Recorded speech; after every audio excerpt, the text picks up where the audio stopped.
Hello guys, आज फिर हम आपके सामने एक नया टॉपिक लेके आए हैं, रिकवरी ऑफ मनी सूट। क्या चेक बाउंस के केस को हमें क्यों रिकवरी ऑफ मनी सूट में हमें फाइल करना होता है, और रिकवरी ऑफ मनी के सूट में हमें क्यों कोर्ट फीस हमें लगानी होती है, और जब हम को recovery of money suit court में जब फाइल करते हैं और जब फर्स्ट डेट पड़ती है तो हमें क्या आर्गुमेंट्स करने चाहिए जिससे कि डिफेंडेंट को सब मनी इशू हो जाए।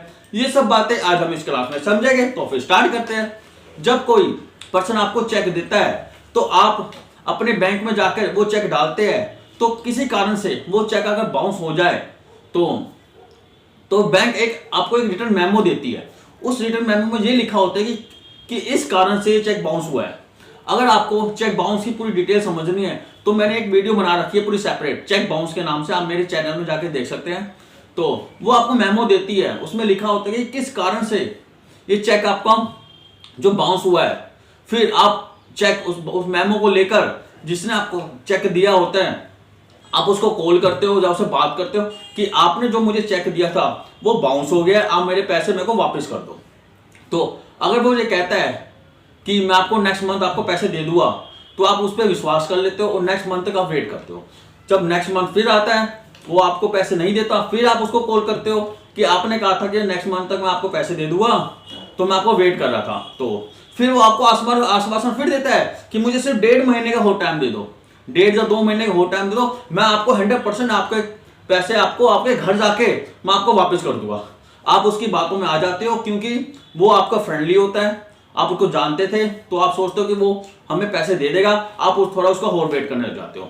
जब 1.5-2 महीने और बीत जाते हैं, वो पैसे नहीं देता, फिर आप उसको कॉल करते हो और ना ही आपका वो कॉल उठाता है, ना ही आपसे बात करता है। तो फिर आप जब कोर्ट में जाके चेक बाउंस का केस फाइल करने लगते हो तो आपको पता चलता है कि इसके तो लिमिटेशन पीरियड खत्म हो चुका है। क्या आपको पता नहीं होता कि इसका भी एक लिमिटेशन पीरियड होता है जो 138 एनआई एक्ट में बता रखा है, तो इसको हमें फॉलो करना होता है। आपने वो लिमिटेशन पीरियड खत्म कर दिया, यानी आपका टाइम बार हो गया चेक बाउंस केस को डालने को, आपको पता नहीं होता। वो क्यों होता है? क्योंकि जब चेक बाउंस होता है तो उसके 30 डेज के अंदर अंदर आपको एक्यूज को, जिसने आपको चेक दिया है, उसको एक लीगल नोटिस भेजना होता है। तो फिर लीगल नोटिस भेजने के बाद 15 दिन तक आपको वेट करना होता है। अगर 15 दिन तक आपको कोई रिप्लाई नहीं आता, तब आपको 30 डेज के अंदर अंदर आपको चेक बाउंस केस कोर्ट में मजिस्ट्रेट के सामने आपको फाइल करना होता है। ये एक प्रोसीजर होता है जो कि चेक बाउंस केस में आपको फॉलो करना होता है 138 एनआई एक्ट में। लेकिन आपका ये प्रोसीजर टाइम बार हो चुका है, यानी कि लिमिटेशन पीरियड आपका खत्म हो चुका है, तब आपको फिर रिकवरी ऑफ मनी सूट आपको डालना पड़ता है। ये कब डालना पड़ता है? इसका भी एक टाइम पीरियड होता है कि जब चेक बाउंस होता है, उस बाउंस डेट से लेके 3 साल के अंदर अंदर तब तक आप रिकवरी मनी सूट डाल सकते हो। अगर ये भी टाइम बार हो जाए तब आप कुछ नहीं कर सकते। फिर तो 3 साल के अंदर आपको रिकवरी मनी का सूट कोर्ट में डालना पड़ता है। और फिर जब आप कोर्ट में एक लीगल नोटिस दोबारा भेजते हो और कहते हो कि मेरे पैसे मेरे को वापस कर दो, आपका चेक बाउंस हो गया था, तो वो कोई रिप्लाई नहीं देता, 30 दिन तक आप वेट करते हो, तो आप कोर्ट में जाके एक रिकवरी मनी का सूट, सिविल सूट कोर्ट में फाइल करते हो विद कोर्ट फीस के साथ। और जब रिकवरी मनी सूट का कोर्ट में जब फर्स्ट डेट पड़ती है, यानी फर्स्ट डेट हियरिंग होती है, तो उस पर क्या आर्गुमेंट्स करने चाहिए ताकि डिफेंडेंट को उसी डेट में ही सम्मन हो जाए, ये हम इस क्लास में समझेंगे। तो फिर स्टार्ट करते हैं। सबसे पहले हमें ये बोलना है, लॉर्डशिप, हमें 2 लाख रुपए का चेक था हमारा,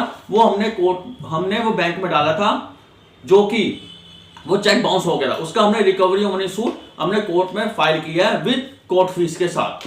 तो फिर जज कहेगा कि आपका चेक बाउंस का केस था, तो आपने चेक बाउंस केस को पहले क्यों नहीं डाला चेक बाउंस केस को?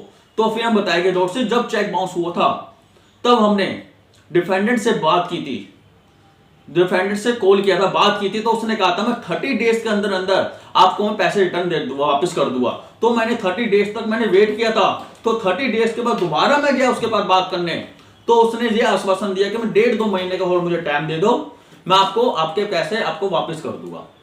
तो मैं 1.5-2 महीने में फिर दोबारा गया था, उसने ना मेरे को कॉल की, ना मेरे बात की, और मेरा फोन तक नहीं उठा रहा।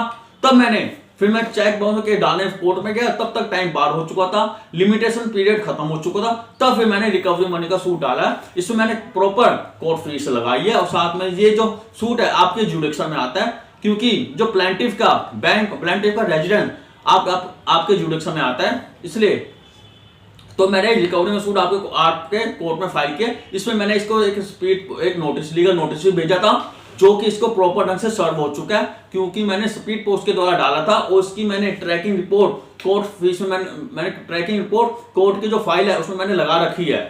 तो अगर आपका मेरा एक सबमिशन है कि जज